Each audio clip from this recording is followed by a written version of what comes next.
3, 2, 1, and we're live. Episode 5 of the War Room, brought to you by Triple D Promotions. I got Mitch Miracle here, engine builder, local engine builder here. Kicking off episode 5. So, Mitch, obviously you've been a longtime friend. We're kind of in this thing together here. It's pretty exciting to have you on and get this thing kicked off. We want to start off and talk a little bit. We'll have you on later on in some episodes with some engine builders, bring you on, talk motors. That's really not my forte, so I'm not. Yeah, that's what gets me going there, man. Yeah, that's why you do this, So let's talk, man. Let's talk the health of the derby world. Where's derbying at? Dude, it's I don't think it's going anywhere soon. I mean, you're still going to shows, you're getting car counts. There's big crowds at bigger shows. Now county fairs, it's a different story. Sometimes you get 80 cars, sometimes you get 4. So it's kind of a toss-up, and what's the issues there? What causes some fairs to draw crowds and other fairs to not? I don't think it's not really the crowd, right? It's the guys running. Cars, the cars running and keeping them there. You talk to all these derby guys, right? And you hear, oh man, it's not fun anymore. Back then it used to be fun. All this stuff, like, I gotta believe that it's pretty healthy. With all these big shows that are happening, all the money that's in the sport, there's more money in the sport now than there ever has been. I mean, the prize money and what guys are paying for cars now. Finding clean old iron is hard. It's not. Yeah. These guys are forking out some pretty big bucks to keep doing what they're doing. Yeah, exactly. And they're hooked. They're hooked, and that's why they're doing it. You did mention something with the county fairs. What do we do there? What's the future look like of the sport? Yeah, I don't know. With the county fairs. I mean,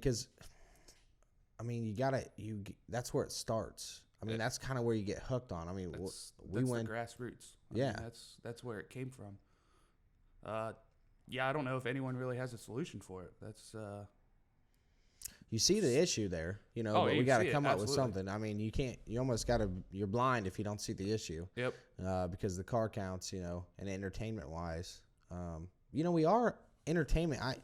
We talk a lot about this, right? And we're talking, and demolition derby is literally the only entertainment out there that you have to pay to entertain. Yeah. Like, could you imagine if a country or if a county fair went to a country singer and was like, hey, I want you to pay an entry fee to come into the fair. And then perform. Yeah, and then perform. It's like, oh, that's not how this works. So why is it that derbying has been cornered in this stigma with county fairs? Yeah. How does that happen? I don't know. It's I think it's one of those things that it started back in, the 50s, whenever it did, and it's kind of got held on to. Like, we kind of talked about the imperial rule before we started doing this.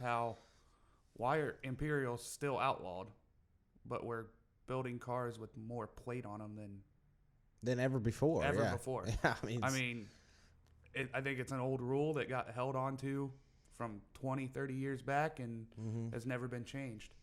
So yeah, because I don't know if anyone ever thinks about it like that. If you really sit down and think about it, like, we're paying to entertain fans and not lining our own pockets. Like like when we talk like county fairs.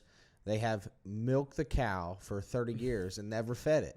You got to feed the cow. Yeah, you got to feed the cow, man. Like, they've had the guys coming in there and drawing crowds and filling the grandstands, and they took their money home and built a new hog building. And we took a trophy home. Yeah, and that was it.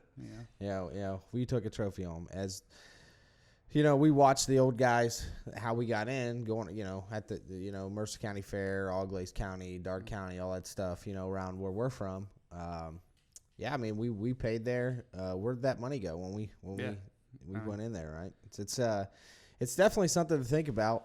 it's definitely something probably got to change, and you got to work with fair boards Absolutely. and some of the fair boards. I think they obviously understand, and some of them are still like, hell, I mean, we make big time money. Yeah. We don't need to change anything. It ain't broke. Why change it? Yeah. You know? So and those fair boards have probably did a pretty good job at keeping up with the times. Exactly. But times are changing at the county fairs, and they got to make some changes. You got to be willing to entertain a little more. Or you can't stick to your same rules. Just like guys that build cars, man, they're not building the same car they built last year.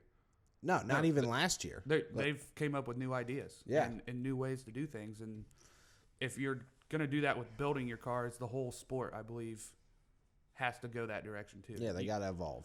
It has to evolve, and you can't take your rules, or not necessarily your rules, but your way of doing things for the last 20 years and not change it.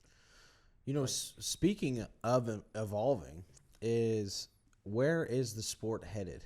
Okay, the full frame cars are gone. I mean, they're gone. 6 or 11s were the last year they're made, and besides some like some special vehicle stuff type stuff that you're not really going to be able to get your hands on much. Exactly, their numbers are pretty rare on those cars. But so how long do they stay around? I don't know. Wagons are around still. They're still here. Mid 70s cars, but like we said, they're getting hard to find.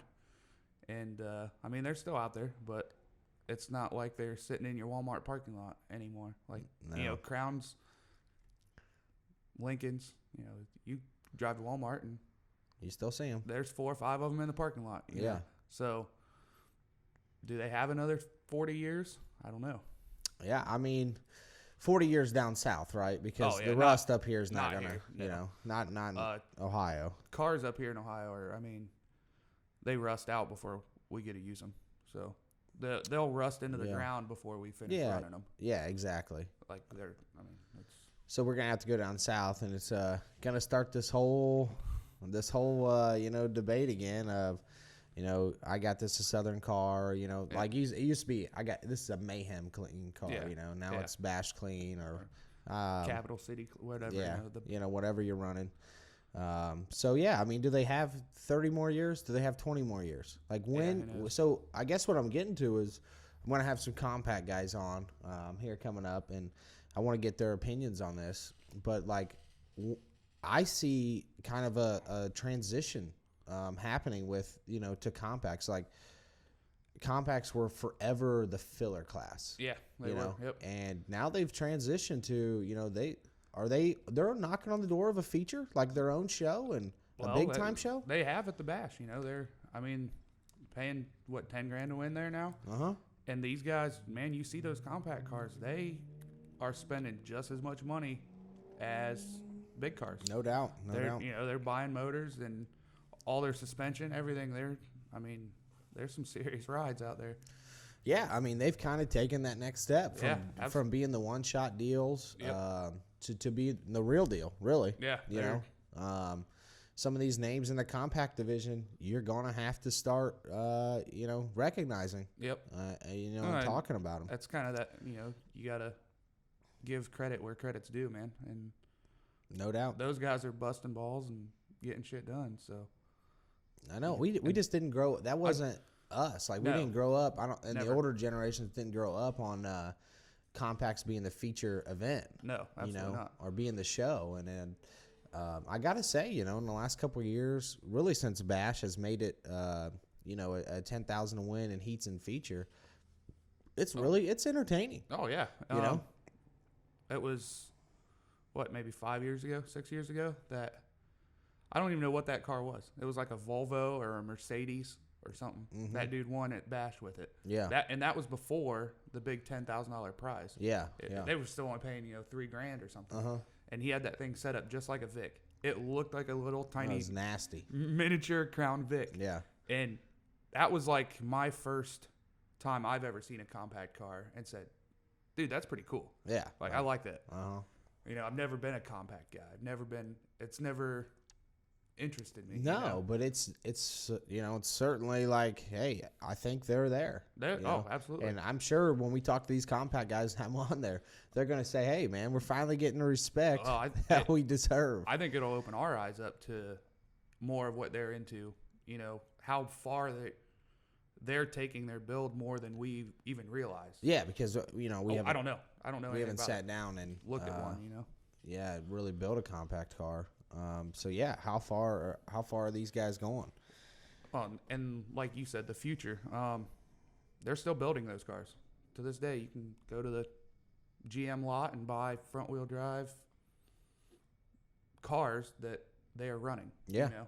Or they're going to run in the future. Yeah. Exactly. That style of car. You know, that body on frame, rear wheel drive car is not going to be around in 20 years. Yeah. They don't make them. So at what point does the sport transition? Is it a 20-year run here, a stretch? I mean, some people say it's dead yesterday. Yeah. Yeah, absolutely. It's obviously not dead yesterday.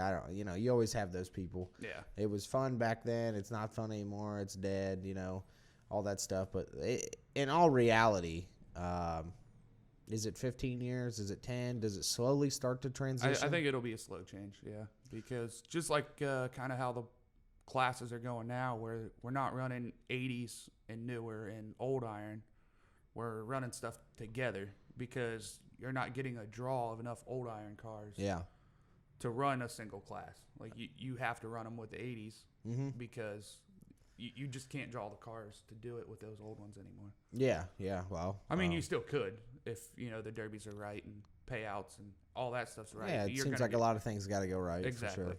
I'm talking more county fair level stuff. So when the youth, I got a question for you. So we see the old school drivers, slowly retiring, really, dwindling out. The names, that we recognize, here in Ohio, Trent said it on the track this year. He said it was probably going to be his last one. I highly doubt that.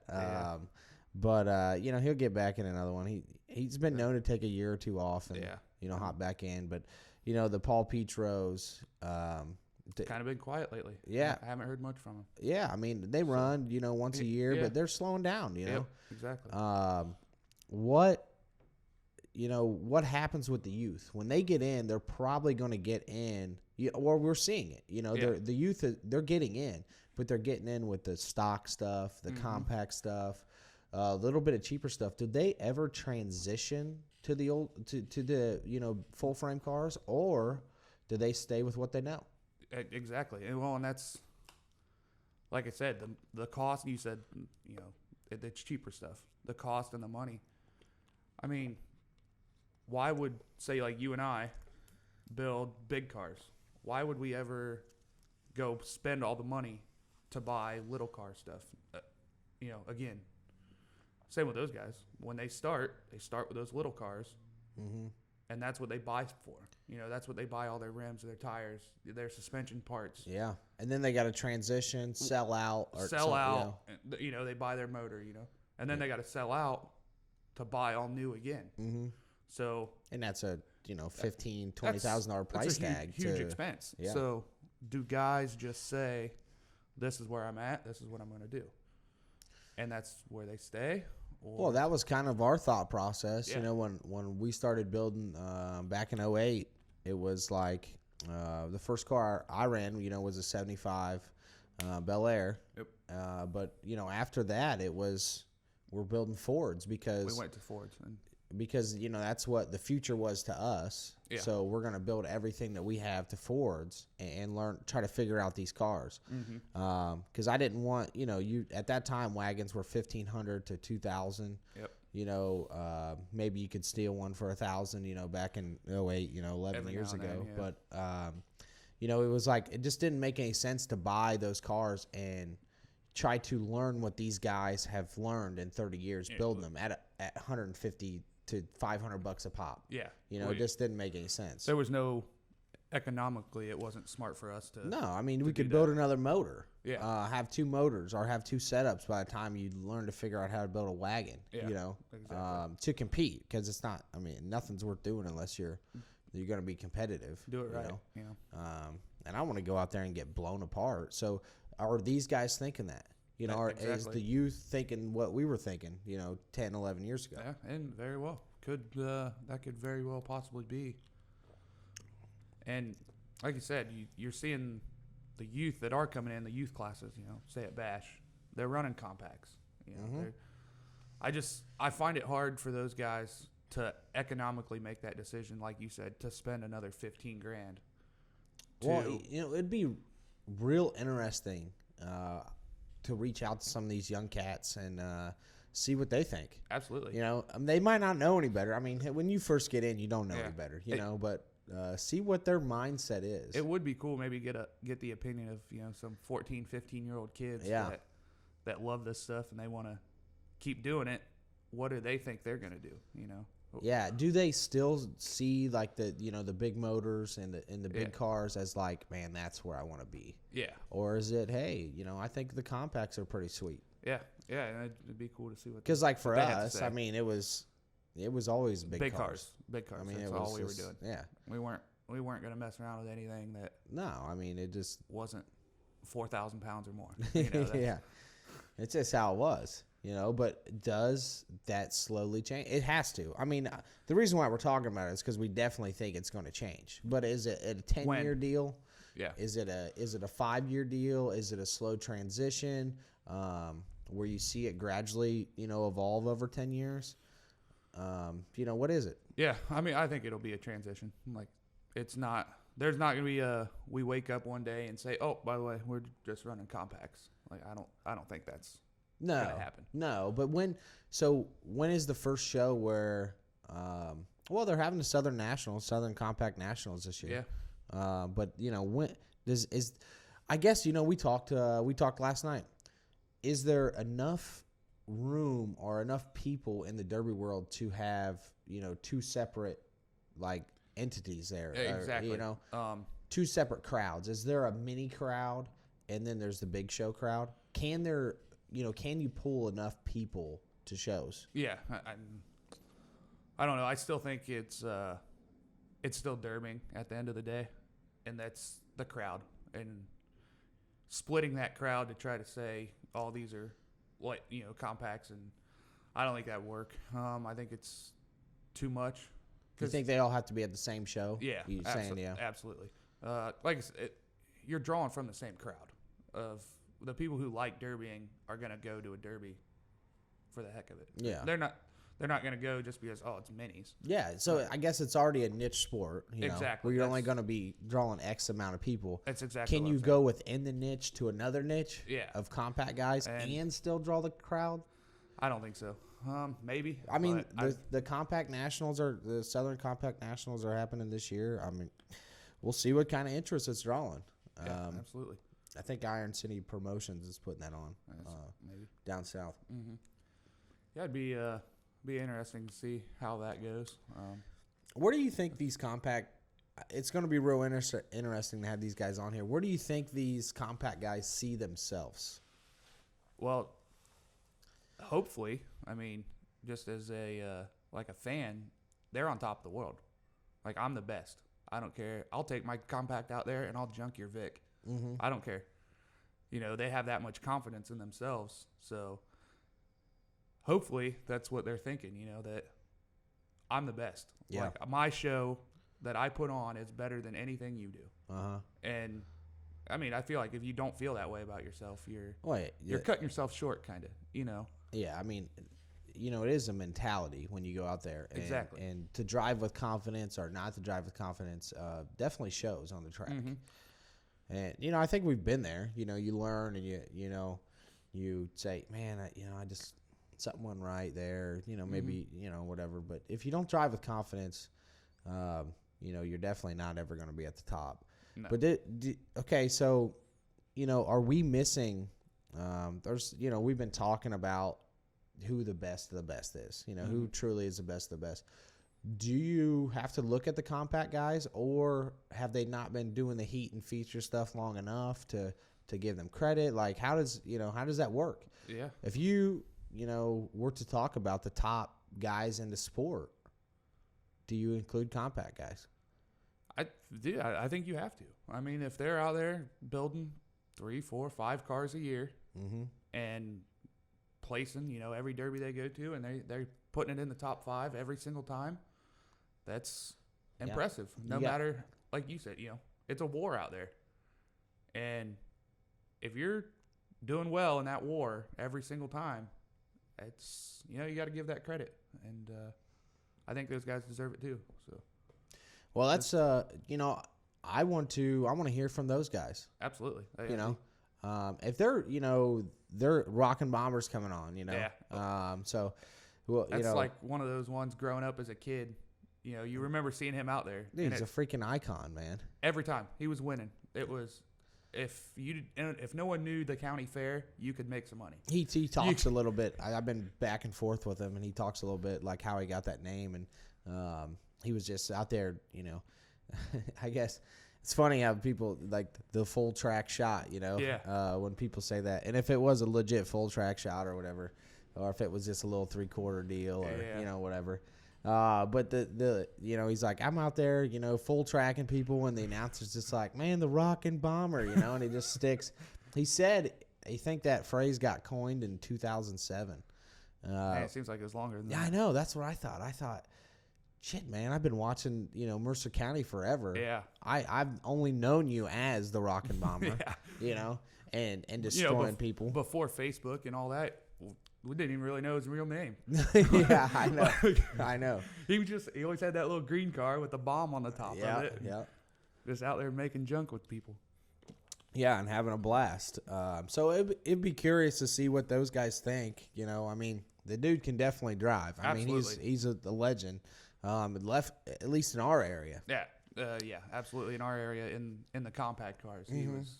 And maybe that's what happens. Maybe the compact guys, as the heats and features and the events, now they become like nationwide names. Yeah, you know what I'm saying? Rather than compact guys are not regional even.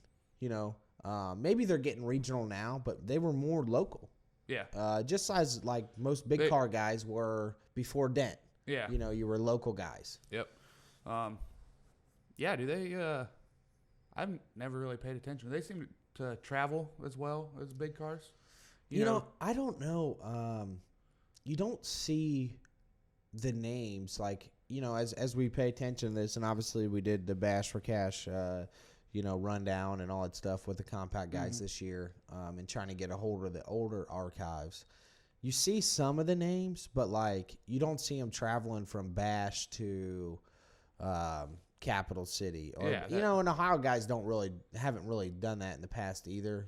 Going out to Topeka, but do you see them? Down south at Dixon shows the same. I mean, or it's nothing for at Bash to be. There's always 3-4 guys from Canada. Those guys travel well, man. Big cars travel real well. Are the compact guys? Do they travel well like that? Well, I don't think there's enough shows out there that are entertaining enough for them to do that, right? Money wise, money. I mean, we just talked about the money they had, right? I mean, and that makes sense too, to travel 8, 10, 12 hours for $1,200. It'd be fun. Yeah, it'd be fun. The memories are great. That's why we do what we do, But is it not appealing to them? And see, that's where I don't know if they're. I think those guys would really like to say they're there. That's why I don't know if they're quite there yet. I think that's where the sport's going. There's no doubt about it. I just think we're in that transition phase, yet. It's going to be a long transition. Yeah, because they're just not national recognized names. You throw Don Santel, Toby Hiley, Trent Braun out there now. I mean, it's nationally recognized. Everybody names. that's at a derby knows that name. Ziz. Psyopus. Psyopus. Everybody knows those names.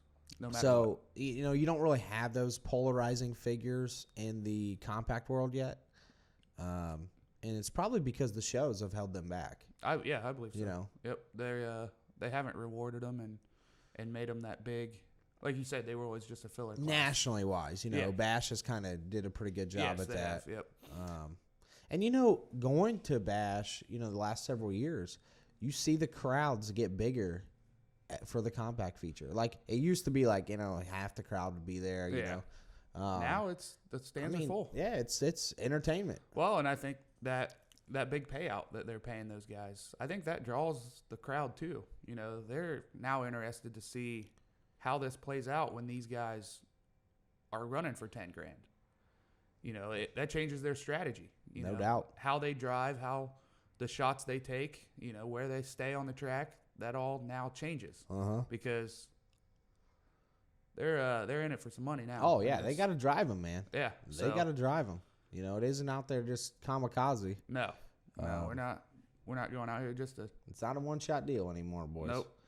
So, yeah, man, it's it'd be interesting. It's going to be interesting to hear what these guys got to say. Absolutely. Going forward. All right, so with with talking about the compact stuff, something else I wanted to talk about today is the rules. The bash rules. What do the fans want? What do the drivers want? I guess my question to you is, it seems like with the 80s this year, okay, we'll get into that Imperial stuff that we were talking about too, but it seems like with the 80s kicker class, well, it's not 80s anymore, but it's a kicker class. It seems like that was as equal of a playing field as I've seen with cars, okay? But you had to go real extreme with the rules, to make it equal, to get it there. You start. I hate those builds. I hate building those cars. I mean, they're cool, but well, it just takes so long to build. Yeah, and it's just so much work to get ready for one weekend. Those cars have so much plate on them that, like you said, they're now equal. It takes away part of that building. Where can I move plate here, there? How do I put a bumper bracket on to maybe help my car a little bit? That kind of gets taken away when you just allow plate.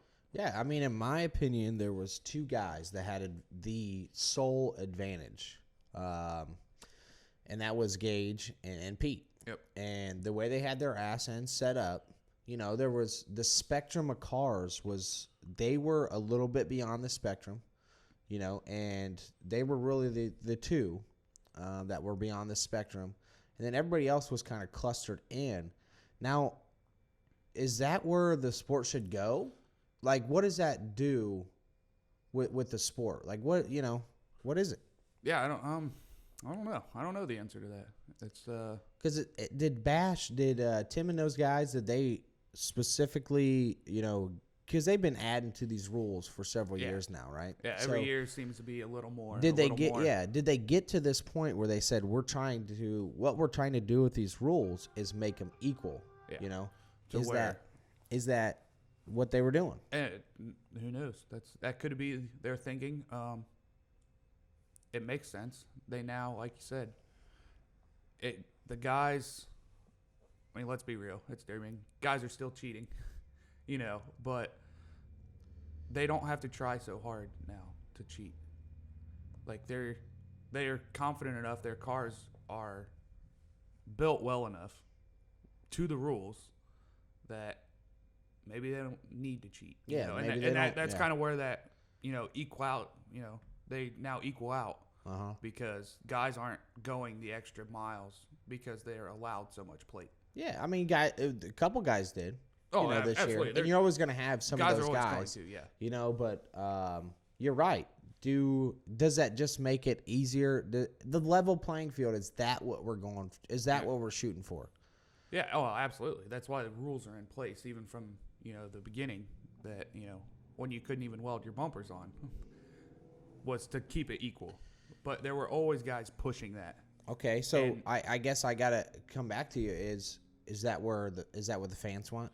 Is that what the drivers want? I think fans and drivers have different opinions on it.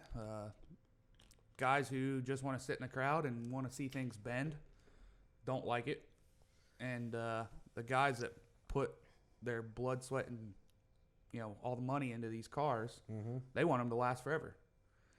I don't have to build 3 more this summer. I can build 1 and get a summer out of it. But do they really last forever? Well, how many people are taking their bash cars right now and showing up to the county fairs? Quite a few, I believe. You think? I mean, I only know of some guys that are like Allen's do it consistently. Yeah. Okay, they run year in and year out. with their bash cars all summer long. But if all the guys did that, then there would be county fair. The car counts would be good at the county fairs, but they're not. That's the thing. Like, that's what people are saying. You know, like Donnie. I talked to Donnie, Givens, and he's like, well, that's the car I want to build, right? Because I want to be able to run it all summer. But you don't really run it all summer. You're burnout. Okay, it's a lot of work. Yeah. Your family has to give some time. Yep. Okay, when you build this car for 6 months, so it's hard to run it, all summer and prepare every single week for the show next weekend. Yep. So they say that, but that's not what's really happening. They're really only getting 1 or 2 runs out of it. They'll run it probably at the beginning of summer at Bash, and then they'll run it later on in the summer, and then they junk it. Yeah. Yeah. It's time for a new one. Yeah, it's time for a new one. Time to start building. So I mean, if you're a builder or a driver, what are you? You prefer the build?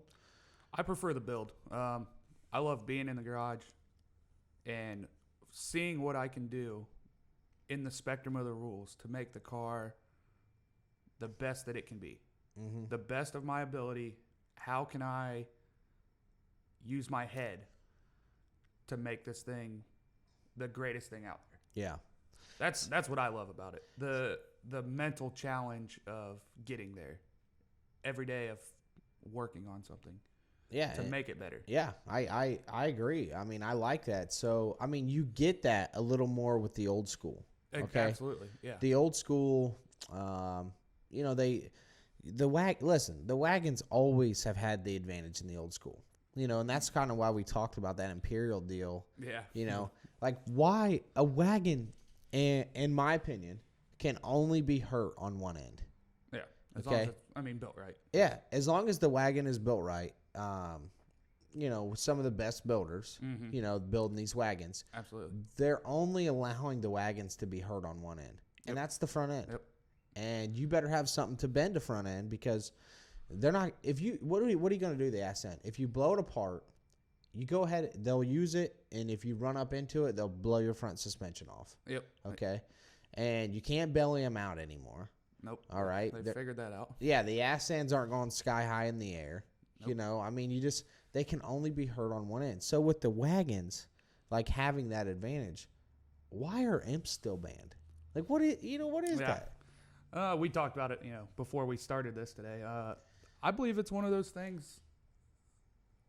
Those imps were banned back when we still bolted bumpers on, and never was changed. Never.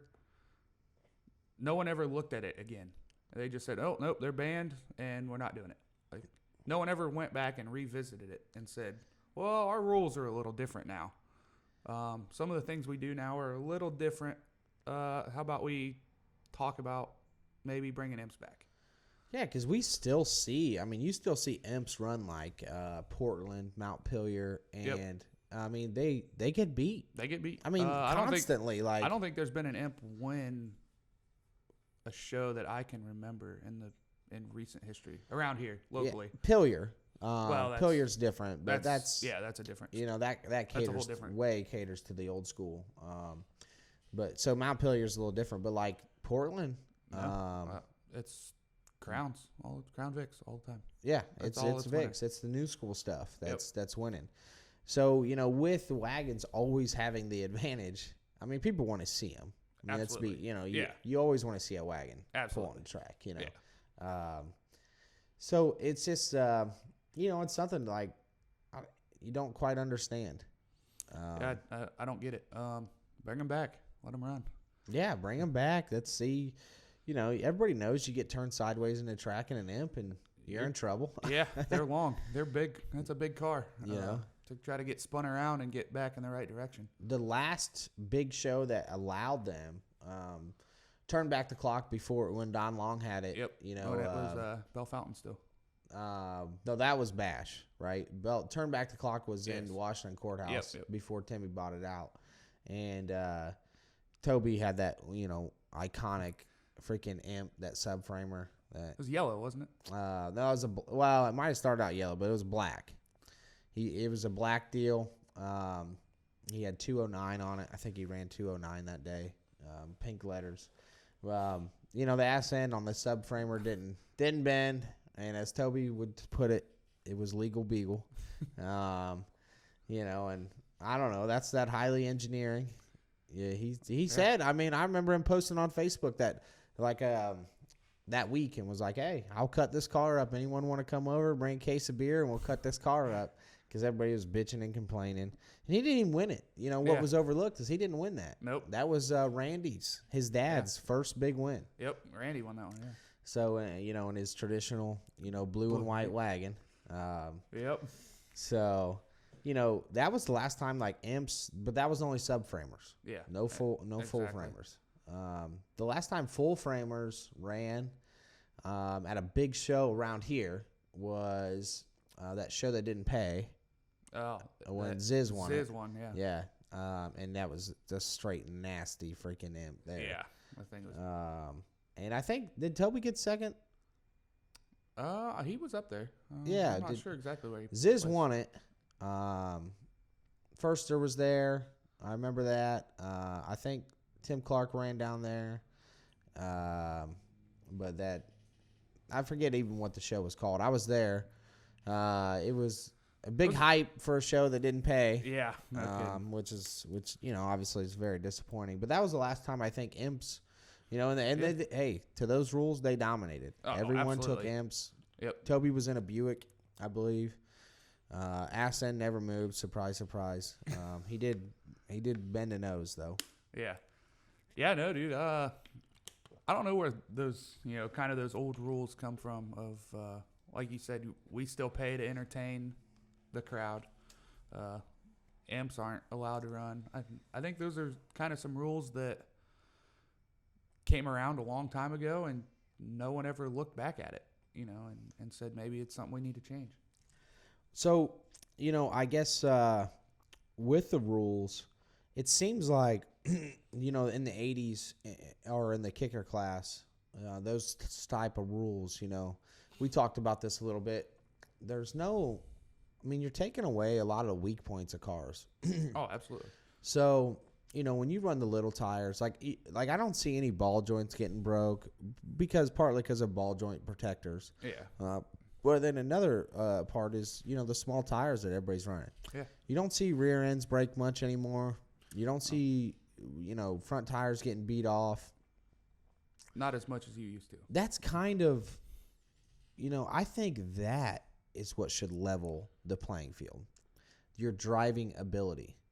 So we talk about, for us, it was Pat Browder, you know, that would always be, he'd be running Fords against bronze wagons at Salina and always competing. But somehow always was there. But the reason why he could compete is because those cars were still vulnerable. Yeah. You know, they still had the big tires and stuff. Yep. Like, you could hit the tires. When I go to these big shows now and these guys have them set up with these small tires, how do you take a car out? Well, that's you see everyone still hitting the tires, but they're not hitting the tires. They're bouncing off the cages. Yeah. Well, that's like I said, to me as a builder, your rules didn't say I had to run big tires. I'll put little tires on it, and that's my advantage now. You know, and I like that stuff because people are thinking. You know, they're using their head to, how can I better my car? You know, What about an entertainment? Okay, so that's a builder perspective. Yeah, what about an entertainment perspective? Entertainment, the best thing you could do is line two cars up one side of the track to the other and nose them out. You know, that's what people want to see. Yeah, they're crazy, though. We ain't doing that. Well, but as a fan, the people in the crowd, that's what they want. They want to see stuff bend. They want to see tires off cars and broken and destroyed. Oh, yeah, absolutely. That's the entertainment value for them. So where's that line? Where do you follow that line of what the drivers want to make it competitive for themselves, and you can draw a crowd and everybody leaves there happy and they don't say it was a bag fest or, you know, anything like, you don't get the bad talk afterwards from the crowd, but you still have happy drivers. Where's that line at? Yeah, that is a line that we definitely, have to find. Absolutely. I guess as a builder, for me, as a builder, I'm with you. I want every advantage I can have. Absolutely. You know what I'm saying? As a driver, though, I want the cars to be vulnerable because, I think you're just not your car. Yeah, just not mine. Yeah, I want mine to be built beyond the rules, and then everybody else just be, exactly in stock cars. But with that said, though, like I want you to have to pay for mistakes on the track. Like even myself, if I make a mistake on the track, I should be punished, for that. If I get sideways, if I, take a bad shot in the front end, you know what I'm saying? I think, like, although the kicker class got to the builds being more equal, it kind of took away that on the track. I know what you're saying. You get what I'm saying? Yeah. So, I want that to stand out. The cars are stout now. They're stout enough that it's forgiving. You can take a bad shot. The front ends, you don't have to protect front ends. No. And you can take that bad shot, and it doesn't ruin your day. Mm-hmm. So, yeah, I know exactly what you're saying on that. It goes back to how many times have we had this debate? Builders versus drivers. Oh, many. And where is that percentage? Where does that percentage fall? Well, I don't know. On the track, it looked like in the kickers, it was the advantage to the builders. Okay. Anyone with a good welder and if you build a good car, you had a chance. Exactly. In the old school, it's a little bit more driving. Well, those cars are a little more vulnerable, as you say. They can take a shot and still get bent a lot easier than an 80s car. Yeah. So, yeah, they got to drive a little smarter. They got to drive. So, I mean, from an entertainment perspective, I like the drivers being drivers. Absolutely. The strategy of derbying. How do you take a shot? Do you sometimes lay off a shot knowing something else is coming, or you don't want to put yourself in a situation where I can take this shot, amazing shot, but then it leaves me open for the guy coming around behind me. And you think about that. So that's the game. How do you get the fans to understand that? If I've never been in a derby car, okay, and I'm just going out to my local county fair, all right, how do you educate them? I don't know. That's a hard one there. Kind of the entertainment piece. Like, how do you keep them entertained into what is going on in our sport? Like try to take that just see stuff get wrecked mentality and bring it back to there's a strategy here, and they can then see it play out. Yeah, I mean, during the day. Think of NASCAR. Who do they have in the booth? Oh, people that know.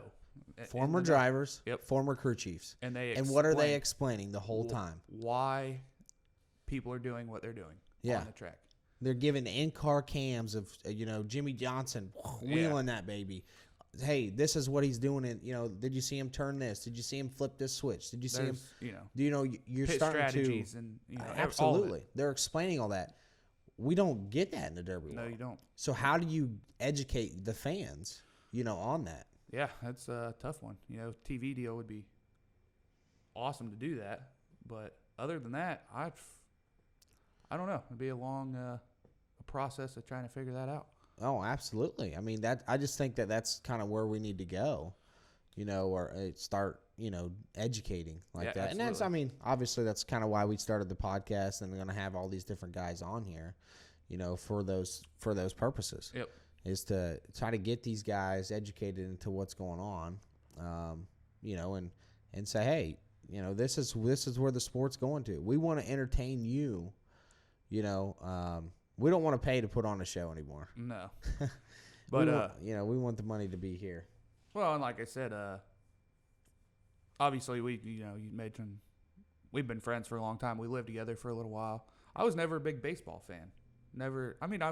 Cincinnati Reds. I'll watch the games, enjoy it, but until you sat in the living room and we would talk about baseball strategies, and why they would bunt here or do this, that I enjoyed the game more.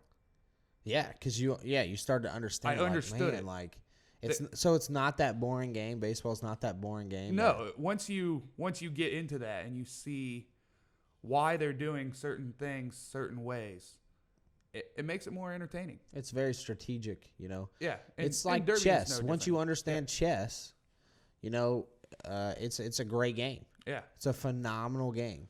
Exactly. You know, and I actually, like, we talked with our coaching staff about that. You know, long story short, about having these guys understand the game of chess to understand baseball, to understand how complicated and how in depth you can get with that. Oh, absolutely. Same concepts apply to the derby world. Absolutely. You know, whether it's the driving on the track or the build that you bring to the track, it's all, you know, the same concepts. Exactly. So and that's what I'm saying. How to get that explained to somebody to make it interesting and not just seeing cars get wrecked. Yeah, absolutely. I think, and you know, that's hopefully what we can get to. Hopefully, you know, one day. Hopefully we can get to that, and these guys are you know, I call it an invested interest. You know, you hear me refer to that all the time.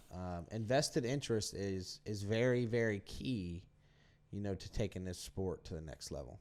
Oh, you know? Absolutely. And obviously we'll get into, you know, that invested interest and how you get there, you know, as we go. You know, with that entertainment piece, we kind of hit on this a little bit earlier, but what happens, you know, how do we get the void to be filled with these old school guys leaving? I mean, you got to get the young kids in, man. And like we talked earlier, where do they fall? What's their place? Mm-hmm. You know, are they going to go to those compacts and stay there, or do they have interest in building big cars? You know, I mean, NASCAR does it every day. You know, they've got series down to, you know, dirt track stuff that they bring those guys from the time they're little, you know, up through the ranks and race in different series, you know, with the K&N series and stuff like that. And that's where they're getting their big time drivers at. So you're telling me there's like a platform out there that already does something like that? Yeah, it's kind of crazy. Already has man. organization. Yeah, it's pretty crazy. Like you can look at and be like, wow, maybe we should do something like that. That would that'd be cool. Like organization, if we organize this thing, maybe it could really be something. Yeah. It's pretty crazy. You know, Dent had something like that figured out. Yeah, if they did. Yep. Dent saw the bigger picture. Yep. You know, you got to get some of those guys, you know, that were running Dent and a part of Dent, maybe to find out why exactly.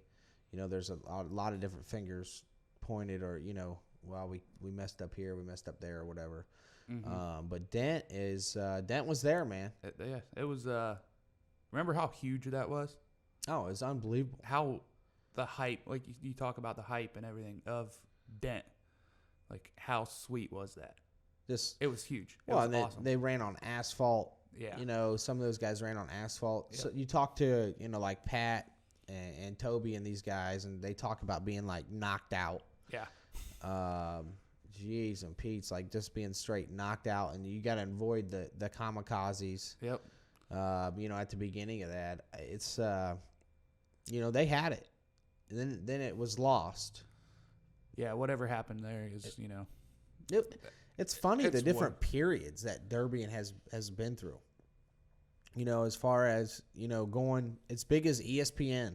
Yeah. You know, and being on TV to, you know, not really falling off, but in I guess the national public eye. In the public eye, it's, you know, it's falling off. I know, you know, the TV show that was on out there in Utah.